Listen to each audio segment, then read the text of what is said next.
Hey YouTube, this is Detroit Borg, and like I promised in my unboxing video of the MacBook Air, I'm going to do some testing to compare it to a traditional MacBook. Now the MacBook on the left, like I've mentioned in my last video, is a aluminum MacBook from April 2009, so this is before they started calling them MacBook Pros, but their specs are somewhat similar. The MacBook has a 2.4 gigahertz Core 2 Duo with 4 gigs of RAM and a 320 gigabyte hard drive or 250 gigabyte hard drive. I don't remember at this moment. But it has a spinning hard drive, and that's the important difference. Now the MacBook Air has a 1.4 gigahertz Core 2 Duo with a 64 gigabyte solid state drive, and it only has 2 gigs of RAM. So for my first test, I just want to do a boot test to see how they differ.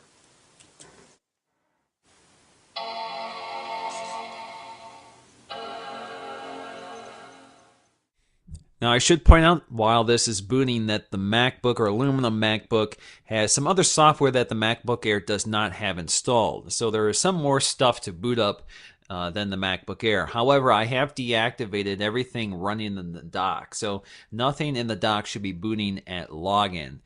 So there isn't apps loading at all. There are just other background processes running, such as WeatherBug and some other things.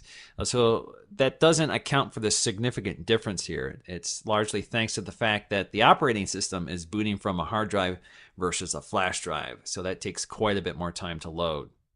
And so in the end, you can see that the aluminum MacBook took about 40 seconds longer to load than the MacBook Air. So for my next test, I'm just going to do a sleep test.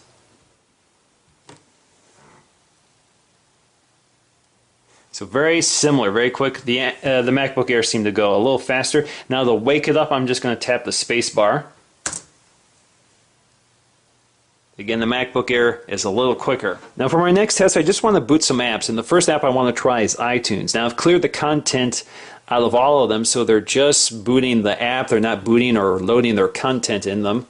So let's get them going at the same time. So the MacBook Air was a little faster, but they're pretty close together. So for my next test, we're going to try Safari. The important thing to keep in mind is because both these computers are on the same home network, loading content from the internet means they're robbing each other's bandwidth. So it's not a fair test of their internet speeds, but we're going to try anyway.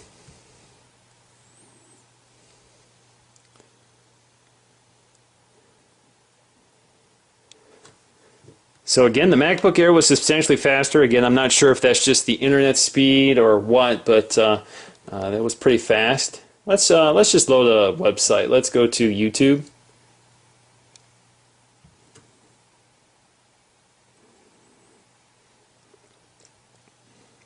So again, I can't really trust this test just because they're robbing each other's bandwidth, but what I would like to do is load some sort of high-def video. Now we got the high-def video loaded. Let's go ahead and play it back.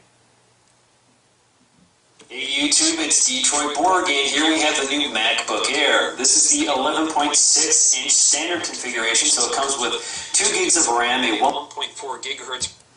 Alright, so we're going to mute myself, but generally, the video quality looks about the same. There is no stuttering or anything like that. We have to get to some movement here. There we go. But you can see it's just as smooth as the MacBook. So there's no problem playing high-def video from YouTube. Now for my next test, I'm just going to boot iPhoto 11. There is no photographs in iPhoto, so this will just be a speed test of the app booting, not compiling and searching for the photos themselves. So let's launch them simultaneously. So there you go, the MacBook Air was a little faster. Now my next test, we're going to boot iMovie, and in this test we're going to actually import a movie. I've copied a movie onto each desktop. They're the exact same movie recorded with my high-def flip video cam. It's about 12 seconds. So first we're just going to boot iMovie 11.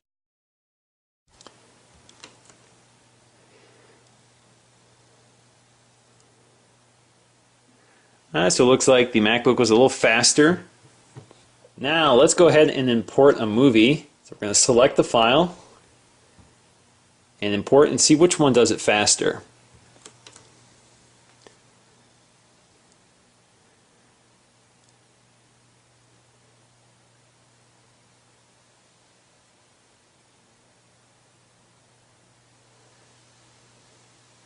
So indeed, the MacBook is faster. This is where that better processor and more RAM comes in handy. So for my next test, we're going to go ahead and export this video. Okay, so they've been imported to the project, and I'm going to make this very simple. We're going to add a title sequence. All right, now let's just export this project. So let's go to Share, and we're going to do in high def 720p. All right, on the count of 3, 1, 2, 3.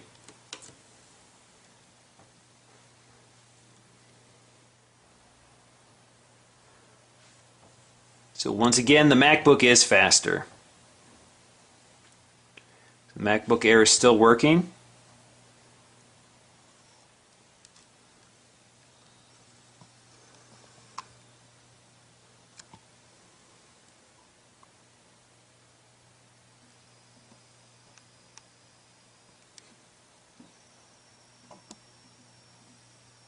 Alright, so there is about, I don't know, 30 seconds difference between the two in that event. So you can see when you're processing video, you're going to be better off with a higher end processor from a MacBook versus the MacBook Air, but you certainly will get by with the MacBook Air if you want to do that. I'm pretty impressed with how well a 1.4 gigahertz processor actually processes video. You certainly can process high def videos with your MacBook Air. You're just not going to do them as quickly. Now let's go ahead and play those projects. So we're going to maximize the screen, and we're going to click play.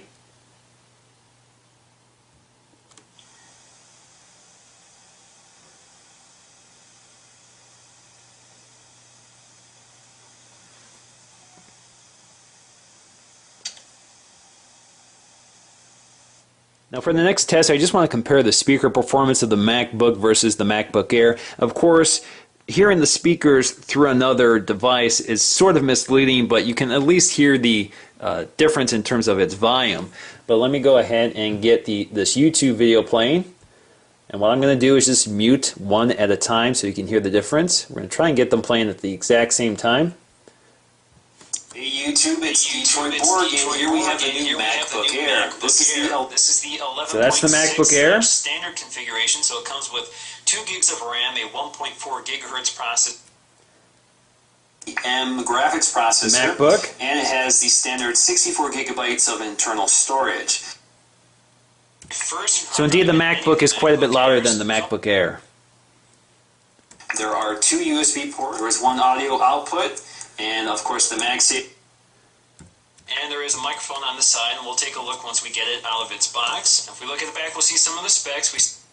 And also to point out, there is quite a bit more bass on this, so it's a little deeper sound. This is a more of a high-pitched sound, although it does sound pretty good for a small Mac. Now for my last test, I'm going to go ahead and shut them down. I've already shut down all of the apps that were running in the dock. On the count of 3, 1, 2, 3.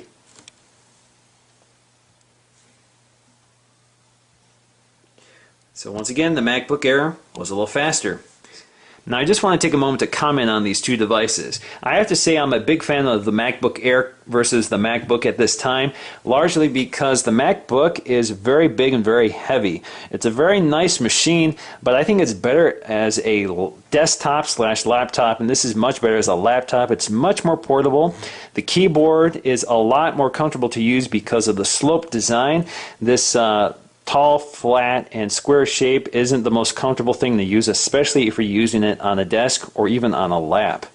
But this runs a lot cooler. It doesn't heat up like the MacBook Air does. Generally, this is a lot more pleasant to use, even though the keyboard is not backlit. Although I'm learning to get by without the backlit keyboard, I thought I would hate this computer without a backlit keyboard, but it turns out it's not a big deal.